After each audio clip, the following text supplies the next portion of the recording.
আঙ্গুল দেন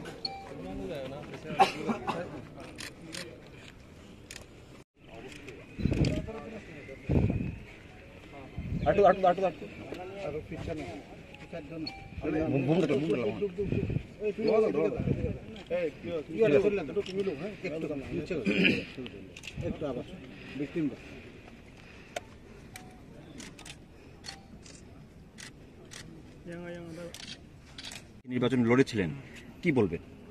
এবারে যে ডিসি ইলেকশন আলাদা ইলেকশন থেকে অনেক অন্যরকম হয়েছে। আমাদের যে 53 দফা সবাই আমাদেরকে সমর্থন করে যে আমাদেরকে জয়যুক্ত করেছে। সব গ্রাম অঞ্চল থেকে শুরু করে সব লোকেরাই আমাদেরকে ফুল সহযোগিতা করেছে।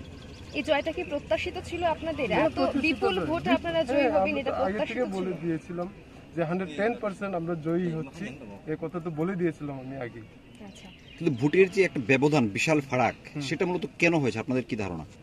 লোকের যে 53 দফা যারা ভোট দিয়েছে ওরা চেয়েছে, হয়েছে এর জন্য। আচ্ছা, এই জয়যুক্তের পরে আগামী দিনে আপনাদের কি প্রকল্প থাকবে? আমাদের প্রথম কাজ আমাদের মহারাজার লিডারশিপের আন্ডারে সব কাজ শুরু হবে। এই আজকের সব কিছু শেষ হলে কাজ শুরু করে দেবো আমরা। আর আমরা দেখেছি যে ভোটকে কেন্দ্র করে বিগত দিনেও বিভিন্ন সময় বিভিন্ন উচ্ছৃঙ্খল পরিবেশের সৃষ্টি হয়, হামলা পাল্টা হামলা, এই ধরনের বিষয়গুলো সম্পর্কে আমাদের উজ্জ্বলনগর ওয়াকিনগরে আপনারা একটাও নিউজ পাননি আমি মনে করি। কোনো এমন পাল্টা হামলা এমন কোনো হয়নি এখন পর্যন্ত, আর ভবিষ্যতে হবে না। আমার কড়া নির্দেশ দেওয়া আছে এমন কোনো না যাতে না হয়, ঘটনা যাতে না হয়।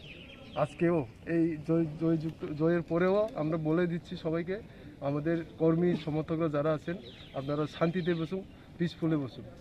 জয়ের পরেই তো সমস্যাটা বেশি ধরনের হয়।